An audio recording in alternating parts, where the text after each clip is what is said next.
بسم الله الرحمن الرحيم الرحمن علم القرآن خلق الإنسان علمه البيان الشمس والقمر بحسبان والنجم والشجر يسجدان والسماء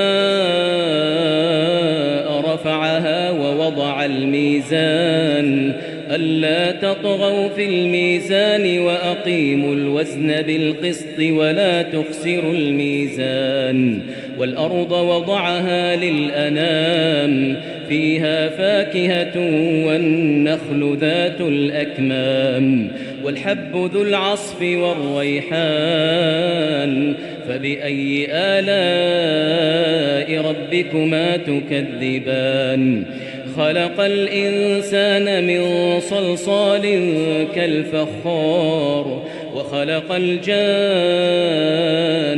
من مارج من نار فبأي آلاء ربكما تكذبان رب المشرقين ورب المغربين فبأي آلاء ربكما تكذبان مرج البحرين يلتقيان بينهما برزخ لا يبغيان فبأي آلاء ربكما تكذبان يخرج منهما اللؤلؤ والمرجان فبأي آلاء ربكما تكذبان وله الجوار المنشآت في البحر كالأعلام فبأي آلاء ربكما تكذبان كل من عليها فان ويبقى وجه ربك ذو الجلال والإكرام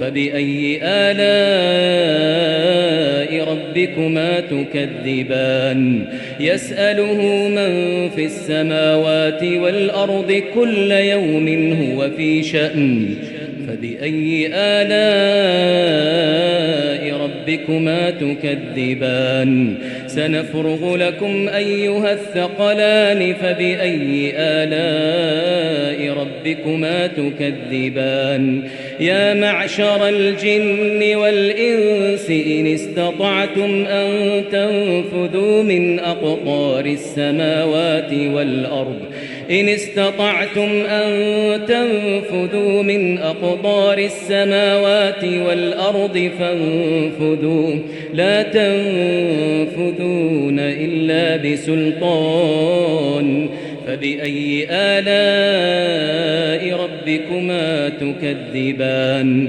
يرسل عليكما شواظ من نار ونحاس فلا تنتصران فبأي آلاء ربكما تكذبان فإذا انشقت السماء فكانت وردة كالدهان فبأي آلاء ربكما تكذبان فيومئذ لا يسأل عن ذنبه إنس ولا جان فبأي آلاء ربكما تكذبان يعرف المجرمون بسيماهم فيؤخذ بالنواصي والأقدام فبأي آلاء ربكما تكذبان هذه جهنم التي يكذب بها المجرمون يطوفون بينها وبين حميم آن فبأي آلاء ربكما تكذبان ولمن خاف مقام ربه جنتان فبأي آلاء ربكما تكذبان ذواتا أفنان فبأي آلاء ربكما تكذبان فيهما عينان تجريان فبأي آلاء ربكما تكذبان فيهما من كل فاكهة زوجان فبأي آلاء ربكما تكذبان متكئين على فرش بطائنها من استبرق وجنى الجنتين دان فبأي آلاء ربكما تكذبان إن الله وملائكته يصلون على النبي يا أيها الذين آمنوا صلوا عليه وسلموا تسليما إن الذين يؤذون الله ورسوله لعنهم الله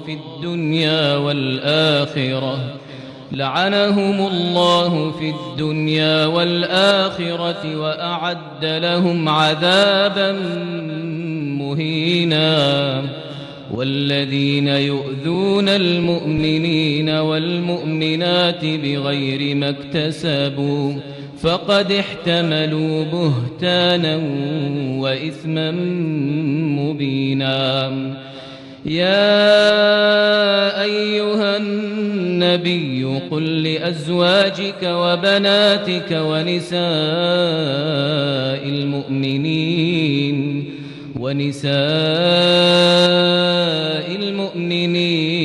يدنين عليهن من جلابيبهن ذلك أدنى أن يعرفن فلا يؤذين وكان الله غفورا رحيما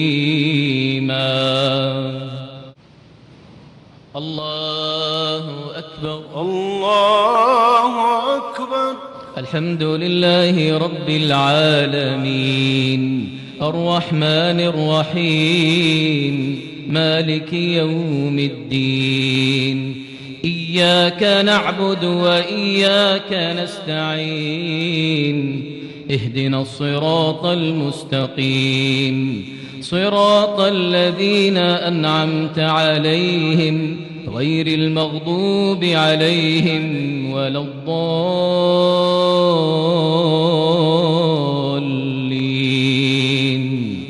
آمين محمد رسول الله والذين معه أشداء على الكفار رحماء بينهم تراهم ركعا سجدا يبتغون فضلا من الله ورضوانا سيماهم في وجوههم من أثر السجود ذلك مثلهم في التوراة ومثلهم في الإنجيل كزرع أخرج شطأه فآزره فاستغلظ فاستوى على سوقه يعجب الزراع ليغيظ بهم الكفار وعد الله الذين آمنوا وعملوا الصالحات منهم مغفرة وأجرا عظيما الحمد لله رب العالمين الرحمن الرحيم مالك يوم الدين إياك نعبد وإياك نستعين اهدنا الصراط المستقيم صراط الذين أنعمت عليهم غير المغضوب عليهم ولا الضالين آمين سبح اسم ربك الأعلى الذي خلق فسوى والذي قدر فهدى والذي أخرج المرعى فجعله غثاء أحوى سنقرئك فلا تنسى إلا ما شاء الله إنه يعلم الجهر وما يخفى ونيسرك لليسرى فذكر إن نفعت الذكرى سيذكر من يخشى ويتجنبها الأشقى الذي يصلى النار الكبرى ثم لا يموت فيها ولا يحيا قد أفلح من تزكى وذكر اسم ربه فصلى بل تؤثرون الحياة الدنيا والآخرة خير وأبقى إن هذا لفي الصحف الأولى صحف إبراهيم وموسى. الله أكبر الله أكبر. الحمد لله رب العالمين الرحمن الرحيم مالك يوم الدين إياك نعبد وإياك نستعين اهدنا الصراط المستقيم صراط الذين أنعمت عليهم غير المغضوب عليهم ولا الضالين آمين. قل يا أيها الكافرون لا أعبد ما تعبدون ولا أنتم عابدون ما أعبد ولا أنا عابد ما عبدتم ولا أنتم عابدون ما أعبد لكم دينكم ولي دين. الله أكبر. الله أكبر. الحمد لله رب العالمين الرحمن الرحيم مالك يوم الدين إياك نعبد وإياك نستعين اهدنا الصراط المستقيم صراط الذين أنعمت عليهم غير المغضوب عليهم ولا الضالين آمين. بسم الله. قل هو الله أحد الله الصمد لم يلد ولم يولد ولم يكن له كفوا أحد. سمع الله لمن حمده ربنا ولك الحمد. اللهم اهدنا فيمن هديت وعافنا فيمن عافيت وتولنا فيمن توليت وبارك لنا فيما أعطيت واصرف عنا برحمتك شر ما قضيت إنك تقضي ولا يقضى عليك إنه لا يذل من واليت ولا يعز من عاديت تباركت ربنا وتعاليت لك الحمد حتى ترضى ولك الحمد إذا رضيت ولك الحمد بعد الرضا لك الحمد كالذي نقول وخيرا مما نقول إلهنا مولانا خالقنا لبيك وسعديك والخير كله في يديك والشر ليس إليك لبيك حقا حقا تعبدا ورقا. اللهم يا من على العرش استوى يا من خلق فسوى وقدر فهدى وأعطى كل شيء خلقه ثم هدى يا من أضحك وأبكى وأمات وأحيا وأسعد وأشقى. اللهم إنا نسألك نسألك بأسمائك الحسنى ونتوسل إليك بصفاتك العلى. اللهم أعتق رقابنا من النار، اللهم أعتق رقابنا ورقاب آبائنا وأمهاتنا وأزواجنا وذرياتنا وإخواننا من النار. ربنا إنك من تدخل النار فقد أخزيته وما للظالمين من أنصار. ربنا إننا سمعنا مناديا ينادي للإيمان أن آمنوا بربكم فآمنا. ربنا فاغفر لنا ذنوبنا وكفر عنا سيئاتنا وتوفنا مع الأبرار. ربنا وآتنا ما وعدتنا على رسلك ولا تخزنا يوم القيامة، ولا تخزنا يوم القيامة، ولا تخزنا يوم القيامة، إنك لا تخلف الميعاد. ربنا اغفر لنا ولإخواننا الذين سبقونا بالإيمان ولا تجعل في قلوبنا غلا للذين آمنوا ربنا إنك رؤوف رحيم.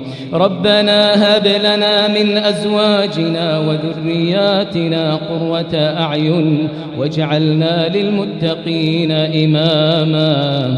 اللهم اهد شبابنا، اللهم أصلح نساءنا، اللهم حبب إليهم الإيمان وزينه في قلوبهم وكره إليهم الكفر والفسوق والعصيان واجعلهم من الراشدين. اللهم احفظهم من الإرهاب والانحلال، اللهم ارزقهم الوسطية والاعتدال برحمتك وفضلك وجودك وكرمك يا أرحم الراحمين. اللهم إنك عفو تحب العفو فاعف عنا، اللهم إنك عفو تحب العفو فاعف عنا، اللهم إنك عفو تحب العفو فاعف عنا. اللهم آمنا في الأوطان والدور ووفق اللهم ولاة الأمور.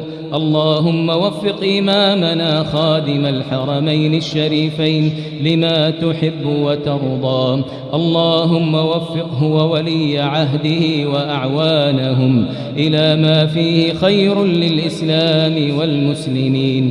اللهم واجزهم عن الإسلام والمسلمين خير الجزاء. اللهم وفق رجال أمننا، اللهم انصر جنودنا المرابطين على حدودنا وثغورنا.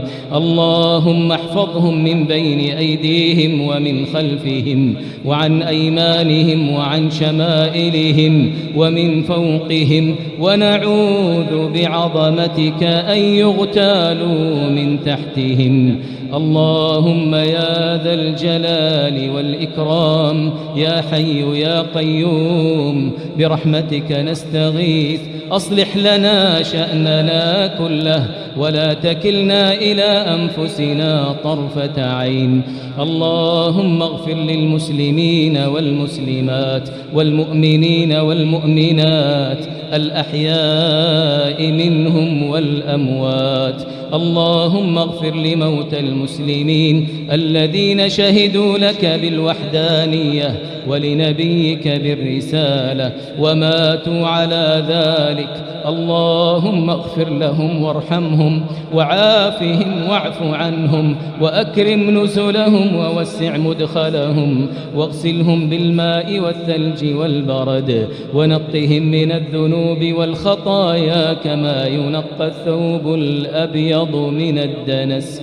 اللهم إنا نعوذ برضاك من سخطك وبمعافاتك من عقوبتك، وبك منك لا نحصي ثناء عليك أنت كما أثنيت على نفسك. اللهم صل وسلم وبارك على عبدك ورسولك محمد وعلى آله وأصحابه والتابعين ومن تبعهم بإحسان إلى يوم الدين. الحمد لله رب العالمين الرحمن الرحيم مالك يوم الدين. إياك نعبد وإياك نستعين. اهدنا الصراط المستقيم صراط الذين أنعمت عليهم غير المغضوب عليهم ولا الضالين.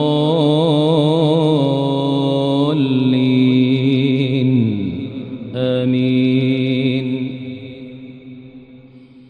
فلما فصل طالوت بالجنود قال إن الله مبتليكم بنهر فمن شرب منه فليس مني ومن لم يطعمه فإنه مني إلا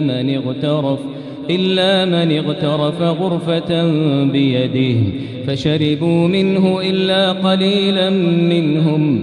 فلما جاوزه هو والذين آمنوا معه قالوا لا طاقة لنا اليوم بجالوت وجنوده. قال الذين يظنون أنهم ملاقو الله كم من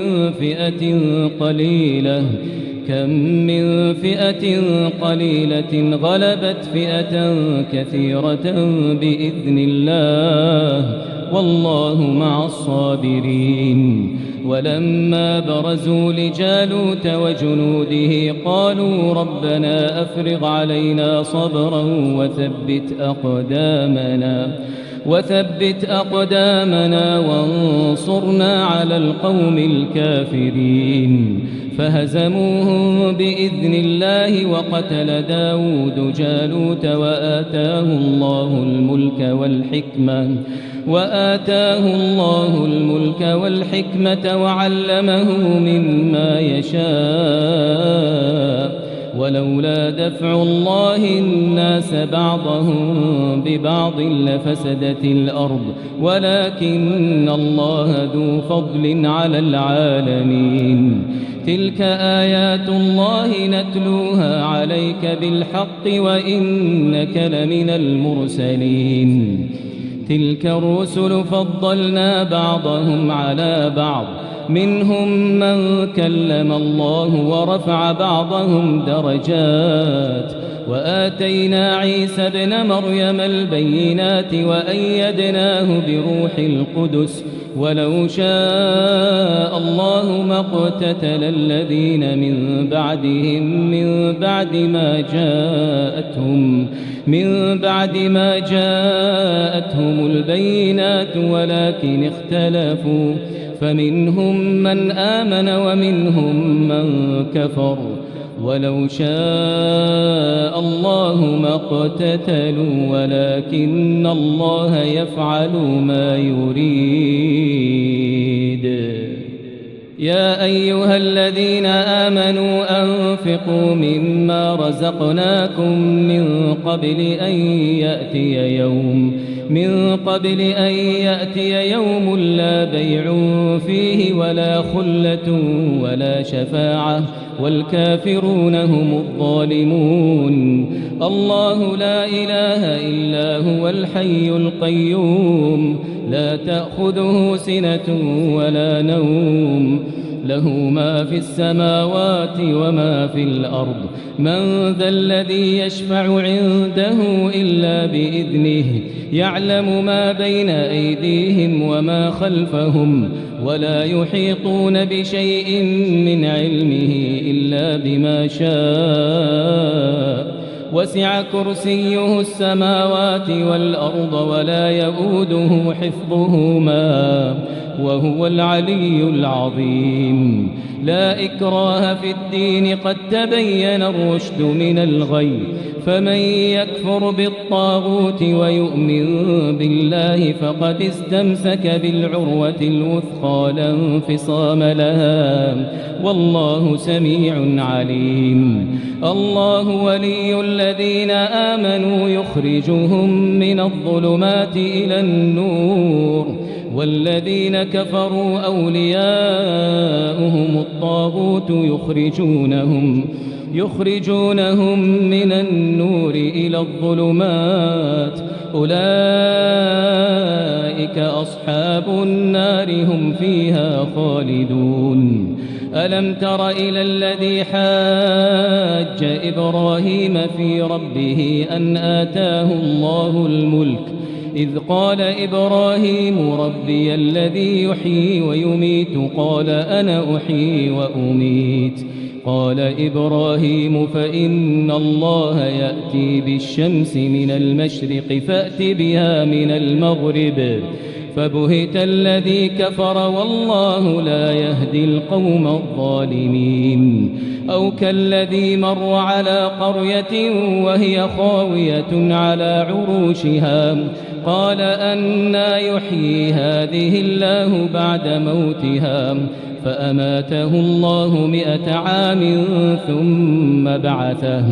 قال كم لبثت؟ قال لبثت يوما أو بعض يوم. قال بل لبثت 100 عام فانظر إلى طعامك وشرابك لم يتسنه، وانظر إلى حمارك ولنجعلك آية للناس، وانظر إلى العظام كيف ننشزها ثم نكسوها لحما. فلما تبين له قال أعلم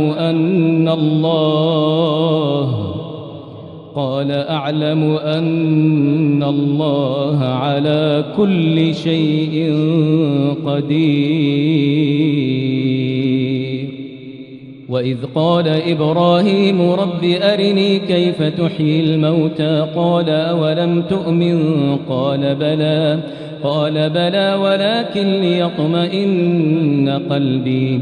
قال فخذ 4 من الطير فصرهن إليك ثم اجعل على كل جبل منهن جزءا ثم ادعهن يأتينك سعيا واعلم أن الله عزيز حكيم.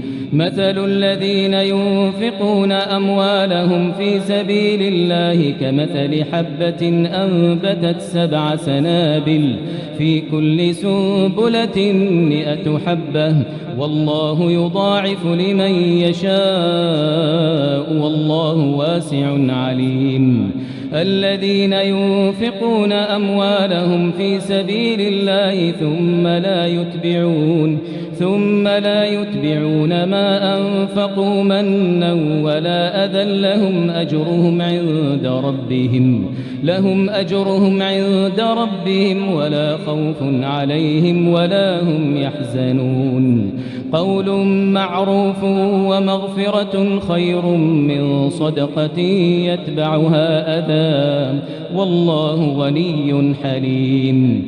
يا أيها الذين آمنوا لا تبطلوا صدقاتكم بالمن والأذى كالذي ينفق ماله رئاء الناس ولا يؤمن بالله واليوم الآخر فمثله كمثل صفوان عليه تراب فأصابه وابل فتركه صلدا لا يقدرون على شيء مما كسبوا والله لا يهدي القوم الكافرين. ومثل الذين ينفقون أموالهم ابتغاء مرضات الله وتثبيتا من أنفسهم كمثل جنة بربوة أصابها وابل فآتت أكلها ضعفين فإن لم يصبها وابل فطل والله بما تعملون بصير. أيود أحدكم أن تكون له جنة من نخيل وأعناب تجري من تحتها الأنهار له فيها من كل الثمرات وأصابه الكبر وله ذرية ضعفاء فأصابها إعصار فيه نار فاحترقت كذلك يبين الله لكم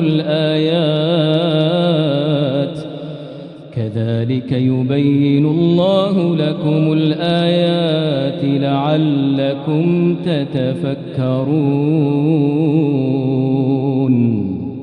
يا أيها الذين آمنوا أنفقوا من طيبات ما كسبتم ومما أخرجنا لكم من الأرض ولا تيمموا الخبيث منه تنفقون ولستم بآخذيه إلا أن تغمضوا فيه واعلموا أن الله غني حميد. الشيطان يعدكم الفقر ويأمركم بالفحشاء والله يعدكم مغفرة منه وفضلا والله واسع عليم. يؤتي الحكمة من يشاء ومن يؤت الحكمة فقد أوتي خيرا كثيرا وما يذكر إلا أولو الألباب. وما أنفقتم من نفقة أو نذرتم من نذر فإن الله يعلمه وما للظالمين من أنصار. إن تبدوا الصدقات فنعما هي وإن تخفوها وتؤتوها الفقراء فهو خير لكم ويكفر عنكم من سيئاتكم والله بما تعملون خبير. الله أكبر.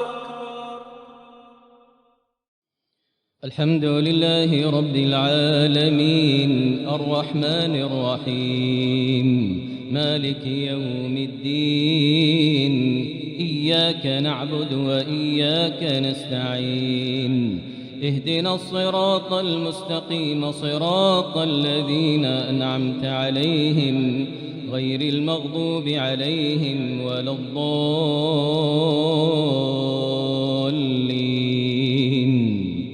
آمين. بسم الله الرحمن الرحيم.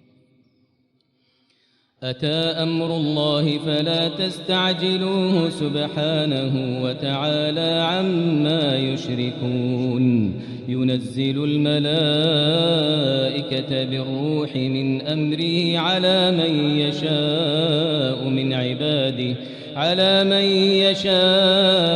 من عباده أن أنذروا أنه لا إله إلا أنا فاتقون.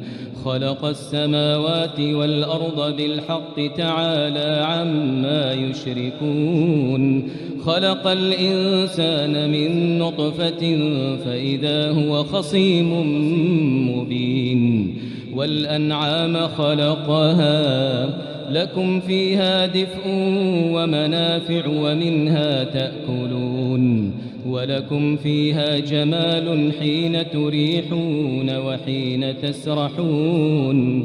وتحمل أثقالكم إلى بلد لم تكونوا بالغيه إلا بشق الأنفس إن ربكم لرؤوف رحيم. والخيل والبغال والحمير لتركبوها وزينة ويخلق ما لا تعلمون. وعلى الله قصد السبيل ومنها جائر ولو شاء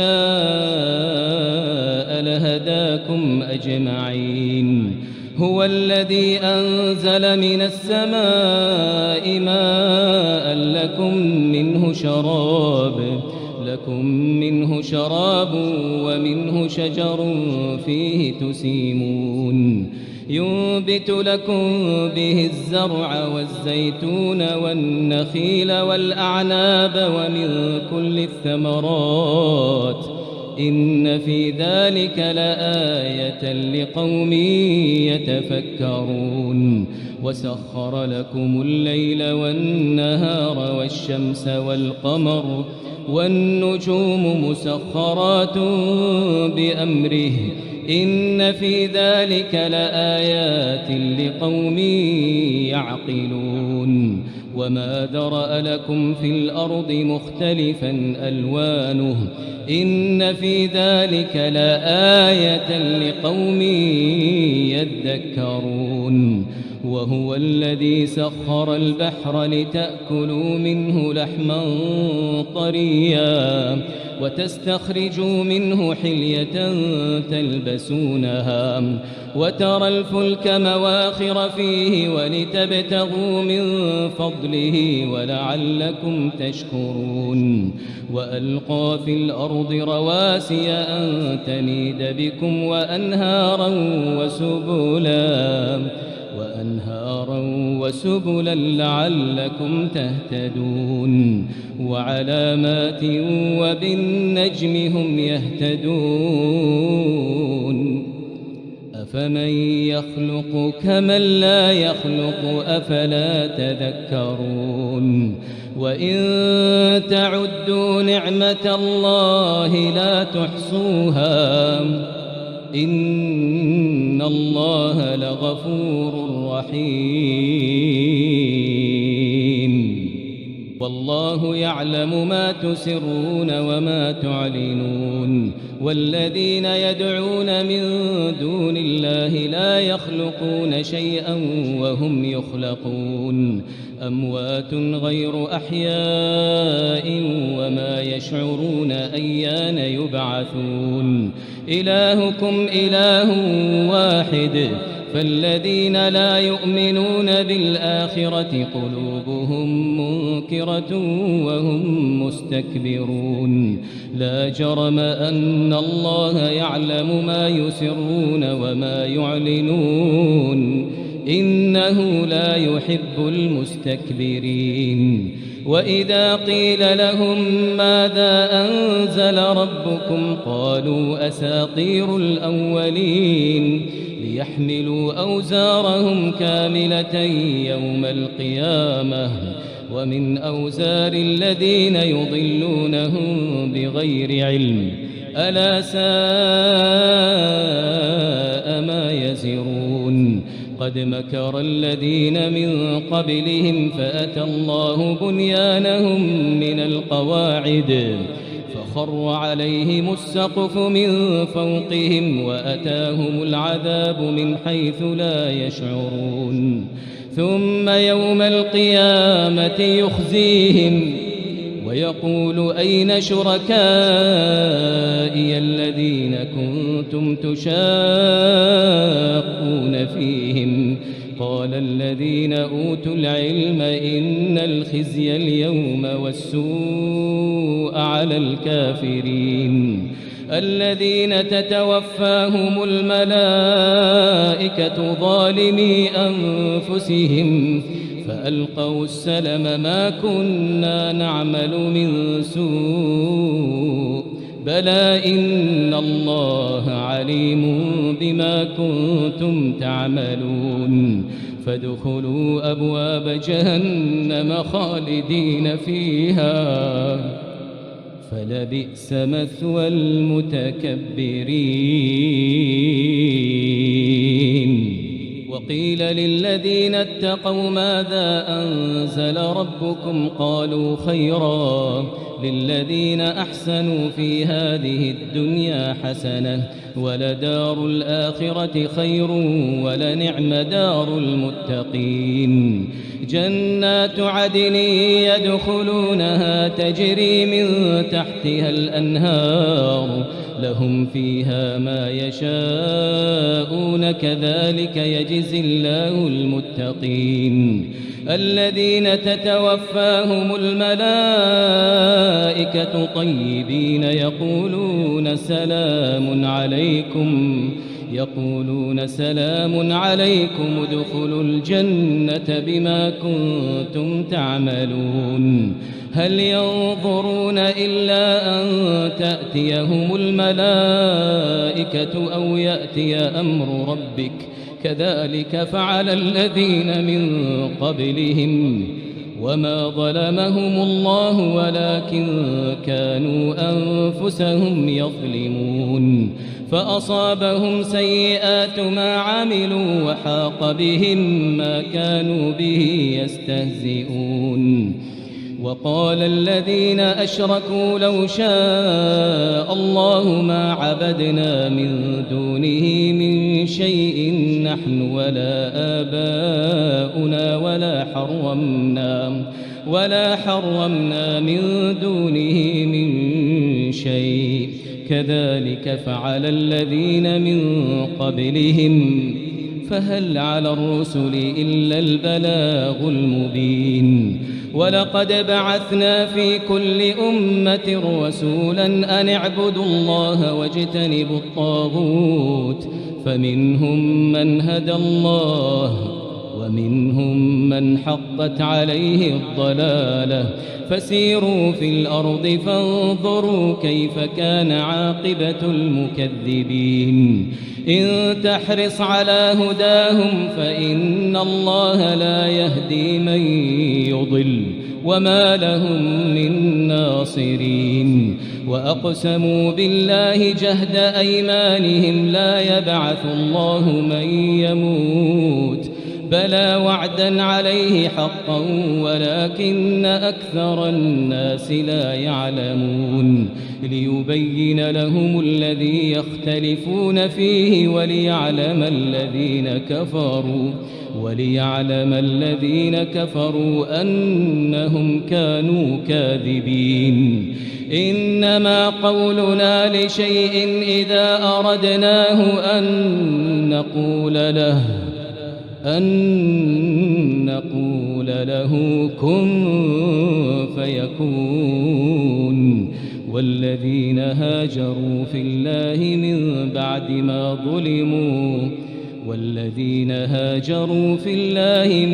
بعد ما ظلموا لنبوئنهم في الدنيا حسنة ولأجر الآخرة أكبر لو كانوا يعلمون الذين صبروا وعلى ربهم يتوكلون وما أرسلنا من قبلك إلا رجالا نوحي إليهم فاسألوا أهل الذكر إن كنتم لا تعلمون بالبينات والزبر وأنزلنا إليك الذكر لتبين للناس ما نزل إليهم ولعلهم يتفكرون أفأمن الذين مكروا السيئات أن يخسف الله بهم الأرض أو يأتيهم العذاب من حيث لا يشعرون أو يأخذهم في تقلبهم فما هم بمعجزين أو يأخذهم على تخوف فإن ربكم لرؤوف رحيم أولم يروا إلى ما خلق الله من شيء يتفيأ ظلاله عن اليمين والشمائل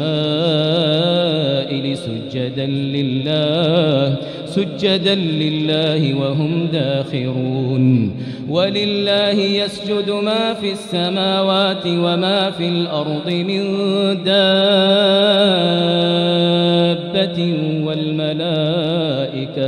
والملائكة وهم لا يستكبرون يخافون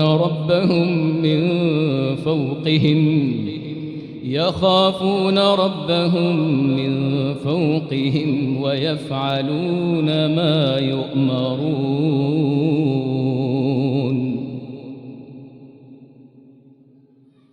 الله أكبر.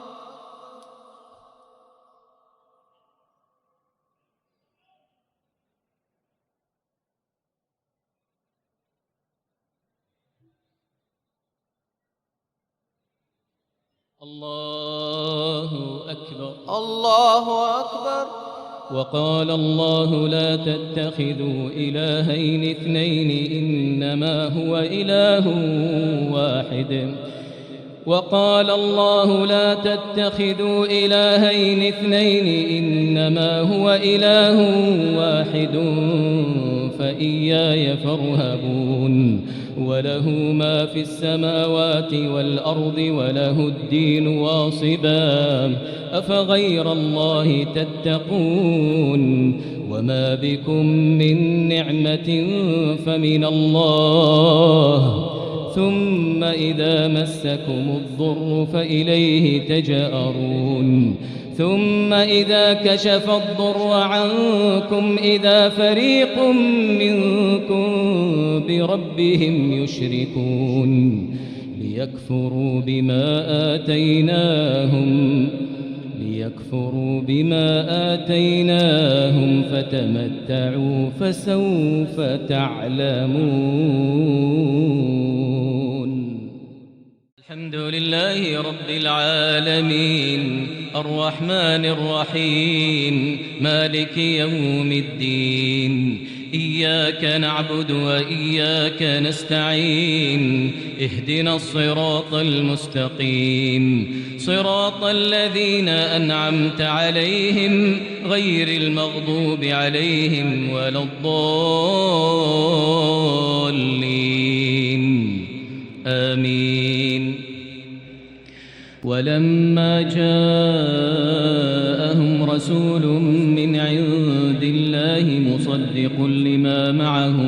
مصدق لما معهم نبذ فريق من الذين أوتوا الكتاب كتاب الله وراء ظهورهم كأنهم لا يعلمون. واتبعوا ما تتلو الشياطين على ملك سليمان وما كفر سليمان ولكن الشياطين كفروا يعلمون الناس السحر وما أنزل على الملكين ببابل هاروت وماروت وما يعلمان من أحد حتى يقولا إنما نحن فتنة فلا تكفر فيتعلمون منهما ما يفرقون به بين المرء وزوجه وما هم بضارين به من أحد إلا بإذن الله ويتعلمون ما يضرهم ولا ينفعهم ولقد علموا لمن اشتراه ما له في الآخرة من خلاق ولبئس ما شروا به أنفسهم لو كانوا يعلمون. ولو أنهم آمنوا واتقوا لمثوبة من عند الله خير لو كانوا يعلمون. يا أيها الذين آمنوا لا تقولوا راعنا وقولوا انظرنا واسمعوا وللكافرين عذاب أليم. ما يود الذين كفروا من أهل الكتاب ولا المشركين أن ينزل عليكم من خير من ربكم والله يختص برحمته من يشاء والله ذو الفضل العظيم. ما ننسخ من آية أو ننسها نأت بخير منها أو مثلها. ألم تعلم أن الله على كل شيء قدير. ألم تعلم أن الله له ملك السماوات والأرض وما لكم من دون الله من ولي ولا نصير أم تريدون أن تسألوا رسولكم كما سئل موسى من قبل ومن يتبدل الكفر بالإيمان فقد ضل سواء السبيل ود كثير من أهل الكتاب لو يردونكم من بعد إيمانكم كفارا حسدا من عند أنفسهم من بعد ما تبين لهم الحق فاعفوا واصفحوا حتى يأتي الله بأمره إن الله على كل شيء قدير وأقيموا الصلاة وآتوا الزكاة وما تقدموا لأنفسكم من خير تجدوه عند الله إن الله بما تعملون بصير وقالوا لن يدخل الجنة إلا من كان هودا أو نصارى تلك أمانيهم قل هاتوا برهانكم إن كنتم صادقين بلى من أسلم وجهه لله وهو محسن فله أجره عند ربه ولا خوف عليهم ولا هم يحزنون وقالت اليهود ليست النصارى على شيء وقالت النصارى ليست اليهود على شيء وهم يتلون الكتاب كذلك قال الذين لا يعلمون مثل قولهم فالله يحكم بينهم يوم القيامة فيما كانوا فيه يختلفون ومن أظلم ممن منع مساجد الله أن يذكر فيها اسمه وسعى في خرابها أولئك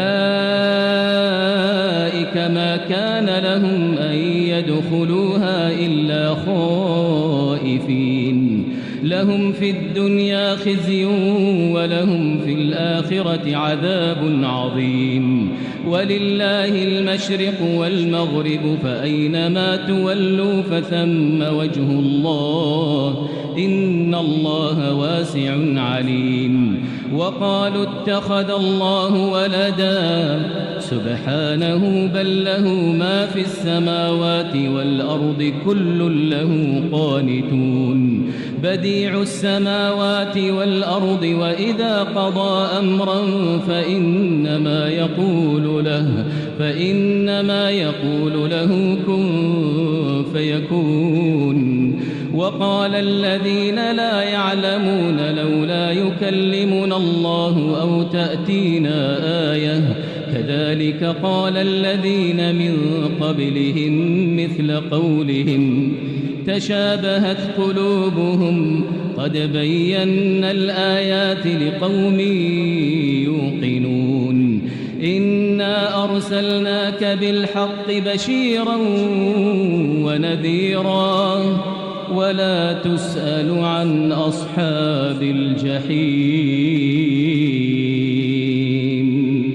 ولن ترضى عنك اليهود ولا النصارى حتى تتبع ملتهم قل إن هدى الله هو الهدى ولئن اتبعت أهواءهم بعد الذي جاءك من العلم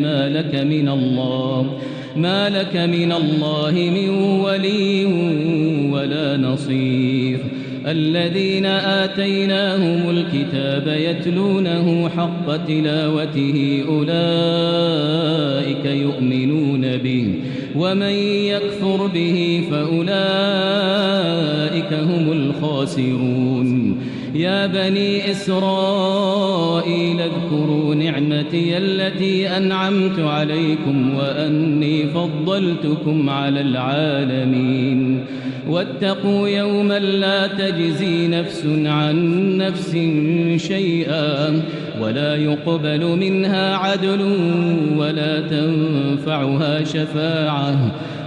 يقبل منها عدل ولا تنفعها شفاعة ولا هم ينصرون وإذ ابتلى إبراهيم ربه بكلمات فأتمهن قال إني جاعلك للناس إماما قال ومن ذريتي قال لا ينال عهد الظالمين وإذ جعلنا البيت مثابة للناس وأمنا واتخذوا من مقام إبراهيم مصلى وعهدنا إلى إبراهيم وإسماعيل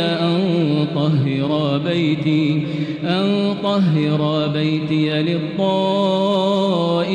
والعاكفين والركع السجود وإذ قال إبراهيم رب اجعل هذا بلدا آمنا وارزق أهله من الثمرات من آمن منهم بالله واليوم الآخر قال ومن كفر فأمتعه قليلا ثم أضطره إلى عذاب النار وبئس المصير وإذ يرفع إبراهيم القواعد من البيت وإسماعيل ربنا تقبل منا إنك أنت السميع العليم ربنا واجعلنا مسلمين لك ومن ذريتنا أمة مسلمة لك وأرنا مناسكنا وتب علينا إنك أنت التواب الرحيم ربنا وابعث فيهم رسولا منهم يتلو عليهم آياتك ويعلمهم الكتاب والحكمة ويزكيهم إنك أنت العزيز الحكيم ومن يرغب عن ملة إبراهيم إلا من سفه نفسه ولقد اصطفيناه في الدنيا وإنه في الآخرة لمن الصالحين إذ قال له ربه أسلم قال أسلمت لرب العالمين ووصى بها إبراهيم بنيه ويعقوب يا بني إن الله اصطفى لكم الدين فلا تموتن إلا وأنتم مسلمون أم كنتم شهداء إذ حضر يعقوب الموت إذ قال لبنيه ما تعبدون من بعدي قالوا نعبد إلهك وإله آبائك إبراهيم وإسماعيل وإسحاق إلها واحدا ونحن له مسلمون تلك أمة قد خلت لها ما كسبت ولكم ما كسبتم ولا تسألون عما كانوا يعملون وقالوا كونوا هودا أو نصارى تهتدوا قل بل ملة إبراهيم حنيفا وما كان من المشركين قولوا آمنا بالله وما أنزل إلينا وما أنزل إلى إبراهيم وإسماعيل وإسحاق ويعقوب والأسباط وما أوتي موسى وعيسى وما أوتي النبيون من ربهم لا نفرق بين أحد منهم ونحن له إن الله وملائكته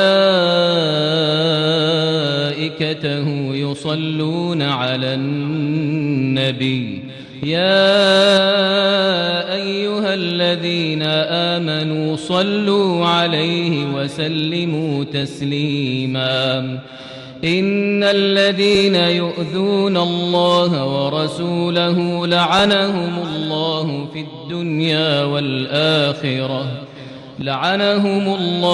في الدنيا والآخرة وأعد لهم عذابا مهينا والذين يؤذون المؤمنين والمؤمنات بغير ما اكتسبوا فقد احتملوا بهتانا وإثما مبينا يا أيها النبي قل لأزواجك وبناتك ونساء المؤمنين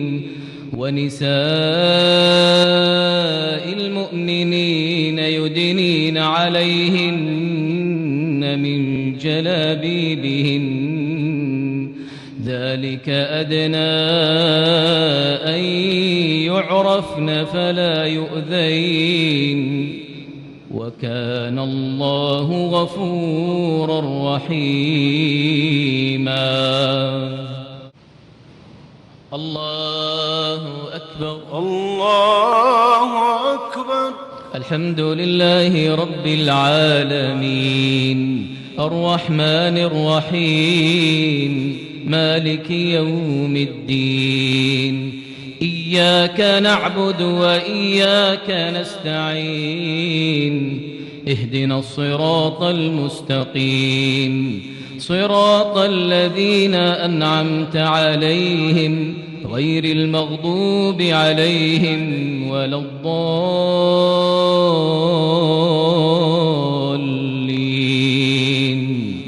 آمين.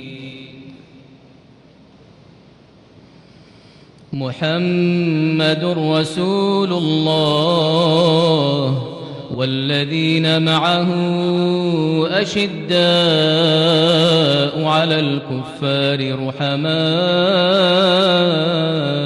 بينهم تراهم ركعا سجدا يبتغون فضلا من الله ورضوانا سيماهم في وجوههم من أثر السجود ذلك مثلهم في التوراة ومثلهم في الإنجيل كزرع أخرج شطأه فآزره فاستغلظ فاستوى على سوقه يعجب الزراع ليغيظ بهم الكفار وعد الله الذين آمنوا وعملوا الصالحات منهم مغفرة وأجرا عظيما.